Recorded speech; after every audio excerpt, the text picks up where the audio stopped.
Rashtrawadi Congress party के राष्ट्रीय अध्यक्ष और राज्य के उप मुख्यमंत्री अजीत पवार के जन्मदिन के अवसर पर राष्ट्रीयवादी कांग्रेस पक्ष के प्रदेश महासचिव इरशाद भाई जहांगीरदार ने अपने खर्च पर धुले शहर में श्रीपादवाड़ी रामी प्लांट कुंडकेश्वर महादेव मंदिर वरखेड़ी रोड क्षेत्र में एक बोरवेल का उद्घाटन किया। Rashtrawadi Congress party OBC cell का उद्घाटन प्रदेश अध्यक्ष कल्याण अखाड़े द्वारा किया गया। इस वक्त राष्ट्रवादी कांग्रेस पार्टी के प्रदेश महासचिव इरशाद भाई जागीरदार, धुले शहर महिला जिला अध्यक्ष जयताई सुलेखू, ओबीसी सेल के प्रदेश सचिव गोपाल देवरे, ओबीसी सेल जिला अध्यक्ष कई लोग मौजूद थे।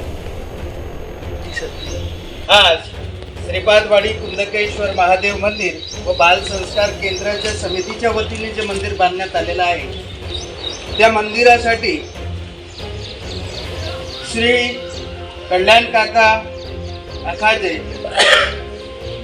ओबीसी प्रदेश अध्यक्ष राष्ट्रवादी, तसेच श्री इरशादभाई जहांगीरदार, प्रदेश सरचिटणीस राष्ट्रवादी यांच्या हस्ते या ठिकाणी भूमिपूजनाच्या कार्यक्रमाचे आयोजन केलेलं आहे।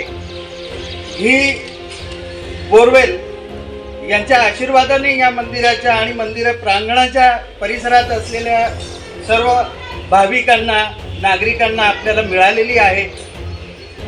तर मी इरशाद भाई आणि काकांचं या ठिकाणी संपूर्ण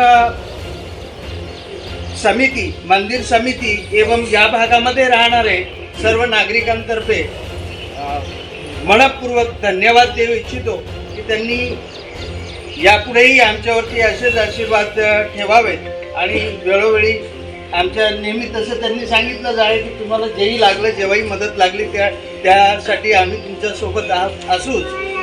तर मी पुन्हा एकदा या ठिकाणी धन्यवाद देतो, त्यांचे आभार व्यक्त करतो आणि या थोडक्यात माझ्या शब्दांना मी आवर देतो या ठिकाणी। आणि एक छोटासा सत्कार समारंभ